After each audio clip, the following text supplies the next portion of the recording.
Guys, this is GamerCal. Welcome back to Toho Puppet Dance Performance Shattered Dreams. This is actually going to be a match replay this time. Just in case anybody's ever wondering themselves, you need to use the slightly shorter message thing here for saving replays. This is don't save, this is actually save. So, you know, kind of nice to know that. Wish we knew that before, but it's okay. This is the thing about it not being a full translation yet.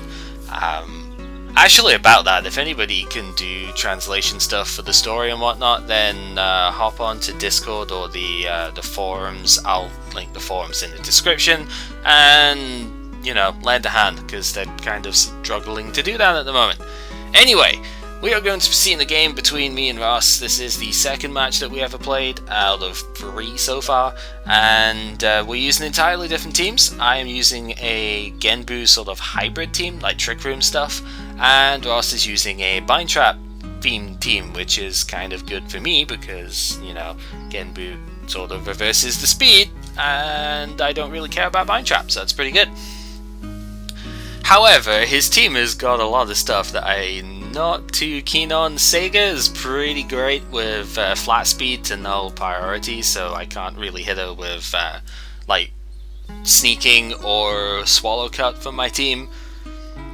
Her typing's also pretty good against a lot of my stuff, so that's not so great. She's got wow, poison fighting, it's pretty great. Kine could potentially be really nasty because her typing again works quite well against a lot of the stuff I want to play in this game. Iku's really strong and under Bind Trap kind of outspeeds everything. And Renko is effectively Shuckle, so that's kind of cool.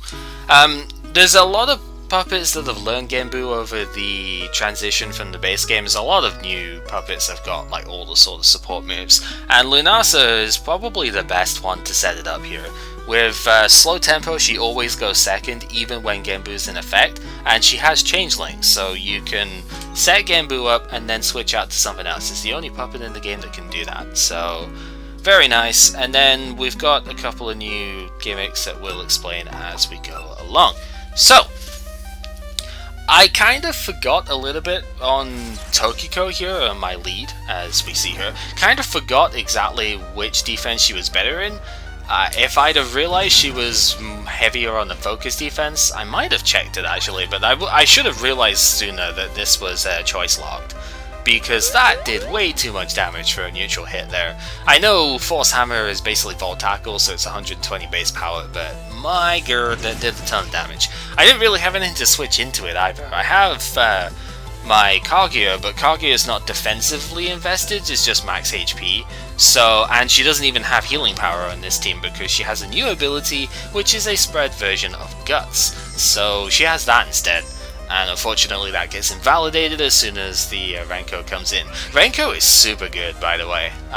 Shuckle styled stats and whatnot, but nulling your opponent's ability when you come into play, and she only has one weakness too. Granted it's times 4 and it's to Dark, but it's one weakness. With something as annoying as Shuckle, that's kind of good. I knew that she was going to set up traps though. I didn't realize she was going to Merry Dance. That's kind of cool. So it's a Shuckle with Cosmic Power. So that's neat. The Bind Trap didn't really affect me at all because of course my team is pretty slow and you can see the Genbu here. Maybe Ross didn't realize that I was using Genbu and that's why he set the Bind Trap up.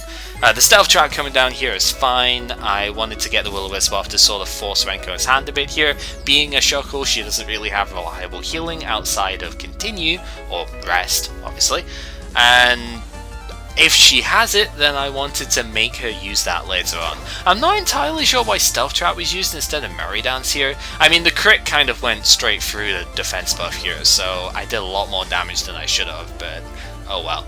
And I kind of figured, well, there's not really too many things that Renko could do to me that would worry me so much here. She can't Miasma Momiji because she's a Steel type. She reveals Continue as her final move, so it is actually Chest Arrest Renko here. And yeah, there wasn't really much that I was worried about, because I can use Strenuous Stance for Sword Stance here. If Renko didn't reveal her 4th move there, then I could have just gone for the Swallow Cut, which is extreme speed, and I could have been encored into that instead. As it turns out, Toyohime, Water Earth coming in, is actually weak to the break shot. I get the crit, that kind of matters a little bit. I could have just swallow cutted next turn and it'd have been fine, but I was hoping to hit Kiane here. Kiane's 4 times weak to fighting, but she's immune to wind and resistant to steel, and is faster than me with like dual stabs that are super effective. No chance I can stay on that. Unfortunately, Tokiko is my best answer to Kiane and she kinda died, so yeah, not a whole lot I can really do about that. Sneak attack has to come in here and get a decent amount of damage off. The multi-scale effect that this Kiane has got nulled by Stealth Trap, so she doesn't really get a chance to halve the damage there, which is good. I actually forgot she even had that ability, to be honest, but yeah, it's pretty good. Wakasagi is not bulky enough for this. Wakasagi's base defenses are like 60 or something. I think I need to redo one that has like HP defense instead of HP spread attack here. She is pretty strong though. Like 145 base spread attack is nice. The earth typing is weak to both of my stabs. She's water nature, so it's fine. And yeah, I don't really have enough health to do a whole lot though. Like she has, I think it's Power Spot that she has as her like healing option, but I needed to get damage off here. Her ability, crit kind of mattered a lot as well, but her ability gives her 50% more water damage under Genbu, so she actually is ridiculously strong, but maybe not the best one to set Genbu up herself here. Anyway, Patchouli is really good on the spread side, both attacking and defending, but she's pretty terrible on the focus side. She only has about 30 focus defense, so even an unboosted Swallow Cut is gonna kill there. Should be noted, Momiji's ability is basically aerialate, so her Swallow Cut being a void attack actually is boosted and becomes a wind attack, which is important for dealing with Sega here, Sega being 4 times weak to wind as she is poison and fighting. The thing is, Sega's ability kind of nulled the priority that I had there, so if Genbu wasn't up then I would have died, because fighting is good against steel, of course, as it is in Pokemon as well. Now, Kaguya didn't really serve much of a thing anymore. I needed to keep Momiji as my win condition against Renko, otherwise Renko would probably just be able to SP stall me out, and that's not cool.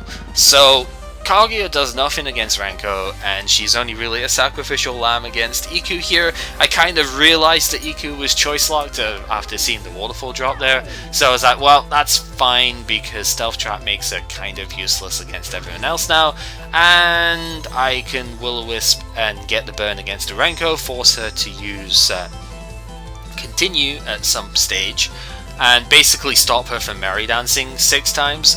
And from here, it's a case of just get in Momiji, go for the strenuous dance, swords dance in Pokemon, and go from there. So, a little bit about Momiji actually. She used to only have imposing air, which is Dragon Dance, and that was kinda cool, but it sort of nullified the point of having Swallow Cut, in a way, because, you know, Swords Dance Extreme Speed is way better than Dragon Dance Extreme Speed. If Rayquaza in Pokemon has taught us anything, it is that. And yeah, she's kind of now like this pure steel hybrid between Rayquaza and Salamence. It's really pretty cool when you think about it.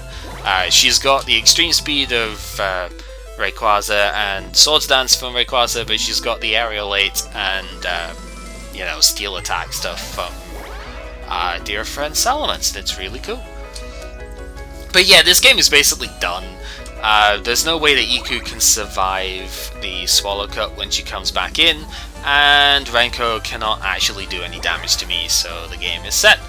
So, overall, I'm a little bit disappointed that my middle two didn't really get to do anything. Kaguya and Moko really didn't do much at all. I mean, Moko did half damage to Kiane, which was kind of okay, but even if she hadn't, Wakasagi would have survived and Energy Absorb would have one-shot, so there's not really a whole lot that she got to do, and Kaguya just didn't get a chance to show anything off here, which is a bit disappointing. I think I'd need to go back and redo the team a little bit more, have a bit more of a reliable Genbu setup, but other than that, like, overall it worked out pretty well, and I do like the idea of having a fast puppet in here as well, especially something like Momiji with Swallow Cut there, to out-prioritize everything else.